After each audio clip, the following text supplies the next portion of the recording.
আমি কখনো ভাবতেও পারিনি এই খাবারটা আমার শরীরের জন্য এত উপকারে আসবে। সালামু আলাইকুম, কেমন আছেন আপনারা? আমি আলহামদুলিল্লাহ আল্লাহর রহমতে ভালো আছি। চলে আসলাম নতুন আরও একটা ভিডিও নিয়ে। তবে এই ভিডিওটা আমার করা একদম বেস্ট ভিডিও। কেন বেস্ট ভিডিও বলছি, অবশ্যই আপনারা ভিডিওটা দেখেন, তাহলেই বুঝতে পারবেন। বিগত কয়েকটা দিন ইফতারে এত ভাজা পোড়ার খাবার খাওয়া হচ্ছে যে ইফতার পর একদম ক্লান্ত লাগে এবং শরীরটাও খুব ভালো লাগে না।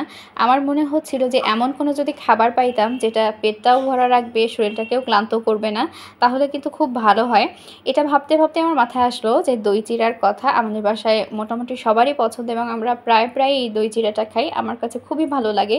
ভাবলাম যে আজকের ইফতারে তাহলে এটাই খাই, অন্য কিছু না করি। সেই হিসেবে আমি আম্মুকে দই চিড়া আনতে বলেছিলাম।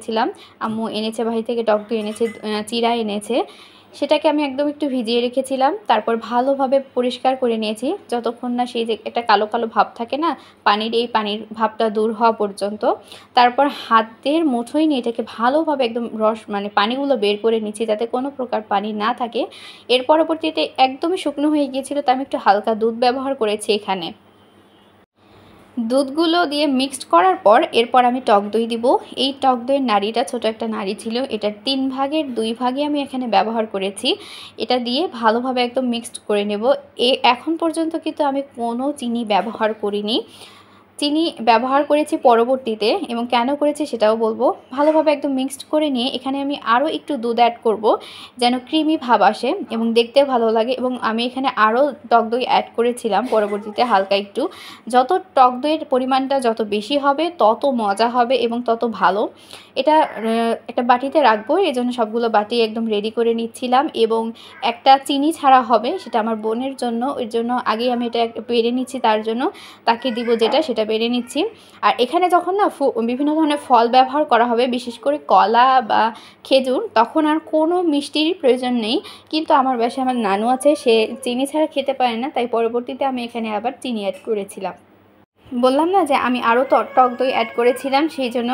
আর এই যে চিনি অ্যাড করছি, কারণ আমার নানু খাবে না এটা চিনি ছাড়া, তার চিনি খুব পছন্দ, এর জন্য আমি আবার চিনি দিয়ে দিলাম পরিমাণ মতো। দিয়ে এটাকে ভালোভাবে মিক্সড করে নেব। এবং ট্রাস্ট মি, বিগত 3 দিন ধরে এটা খাওয়ার পর, ইফতারের পর আমার একটুও ক্লান্তি লাগে না। আপনারা প্লিজ ট্রাই করবেন এটা বাসায়।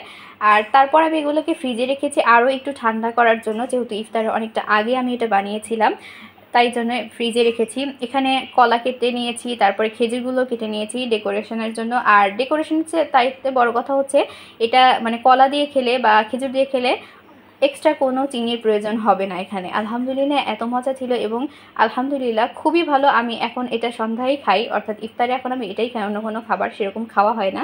আমার এই ভিডিওটা আপনাদের কাছে কেমন লাগলো কমেন্টে জানাবেন। দেখা হবে অন্য কোনো একটা ভিডিওতে। সে পর্যন্ত সবাই ভালো থাকবেন। আল্লাহ হাফিজ সবাইকে।